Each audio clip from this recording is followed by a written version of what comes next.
Hello hello sir. എന്തൊക്കെയാ വിശേഷം? സുഖം. ഒരു ചലഞ്ച് ചെയ്താലോ? നോക്കാം. എന്ത് ചലഞ്ചാണ്? റെഡിയാണോ? ഈ ഒരു വസ്തു ഇതൊരു പ്ലാസ്റ്റിക് സാധനമാണ്. ഇത് നമ്മുടെ വിരലിൽ ഇങ്ങനെ നിർത്താൻ പറ്റുമെന്നുള്ളതാണ്. ഇങ്ങനെ ഹോൾഡ് ചെയ്തിട്ടും അല്ല, ഗമ്മിട്ട് ഒട്ടിക്കാനും പാടില്ല. ജസ്റ്റ് ഇതിങ്ങനെ നിൽക്കണം വിരലിന്റെ മുകളിൽ. Is it possible? അതങ്ങനെ പറ്റുമോ? എനിക്ക് നടക്കും, നിങ്ങൾക്ക് നടക്കും. ഒന്ന് ട്രൈ ചെയ്ത് നോക്ക്.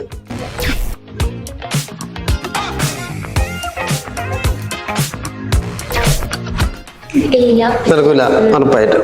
ഇതിന്റെ മുകളിൽ എന്തെങ്കിലും വെയിറ്റ് വെച്ചാല് ഇസ് ഇറ്റ് പോസിബിൾ? ഉറപ്പ് നടക്കൂല. വെയിറ്റ് വരുമ്പോ തീരെ പോസിബിൾ അല്ല. ആ ബെൽറ്റ് ഒന്ന് എടുക്കോ? Okay, good. ഇതൊരു വെയിറ്റ് ആണ്. ഇതിന്റെ മുകളിലേക്ക് ഇടാണ് ഞാൻ. ആൻഡ് ദെൻ ചെറിയൊരു ഭാഗം മാത്രം വെയിറ്റ് വന്നപ്പോൾ ഇതുപോലെയാണ് നമ്മുടെ ജീവിതത്തിലെ സ്വപ്നങ്ങളും. സാധ്യമല്ല എന്ന് തോന്നുന്ന പലതും